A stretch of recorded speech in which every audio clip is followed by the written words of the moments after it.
Aldaw antasan bagong taon, dagsaan na ang mga para bakal nin prutas sa merkado publiko kan Legazpi City. Sa ibong kan makusog na pag-uuran kaso bagong aga, si Dorothy kan Pilar Sorsogo nagdayo pa sa syudad ni Legazpi nga ni mamakal nin prutas. Para sa iya, daima na mawawara kung magtagatubod na pampaswerte ang bilog na prutas. Ang importante, sabayan man inininhigos. Happy New Year sa Indoga boss, and then maging practical man gila yon. Okay lang na na magtubod na dako lang handa, pero maging practical man ganito may maabot na mga sunod na aldaw na mas dako lang gastos, mas important sa oro aldaw. Inamayan mang kasubagong aga ni Lola Celi na mamakalin prutas sa merkado. Sigurado da akaya na mas madakul paan para bakal.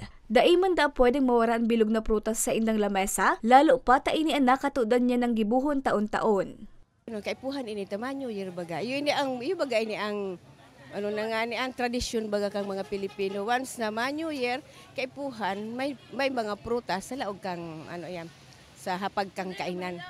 Aminado ang pira sa mga paratyenda ng prutas sa Legazpi City Public Market na talagang may pag-aumento sa presyo kan mga paninda-nindang bilog na prutas. Maluya kaya daan supply huli kan sunod-sunod na bagyo kaya kaipuhan manindang magpatong sa presyo.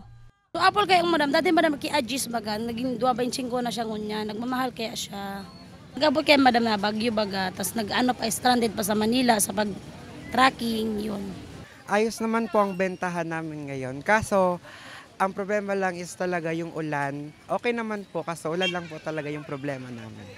Pero sa mga nagkaigwanin pag-aumento, iyo ang grapes na 280 sundo 300 pesos ang kada kilo. Longgay na 200 pesos sundo 300 pesos ang kada kilo. Kiat-kiat na 100 pesos sundo 180 pesos ang kada kilo. 50 pesos sundo 70 pesos naman ang kilo kan pakuan. 50 pesos sundo 60 pesos ang kada pedaso naman kan persimon. Kiwi na 50 pesos ang kada pedaso. Peras na 35 pesos ang kada pedaso. Pomelo na 20 pesos sundo 160 pesos ang kilo. Lemon na 20 pesos ang kada pedaso, orange na 10 pesos sundo 40 pesos ang kada pedaso, asin apple na 10 pesos sundo 35 pesos ang kada pedaso.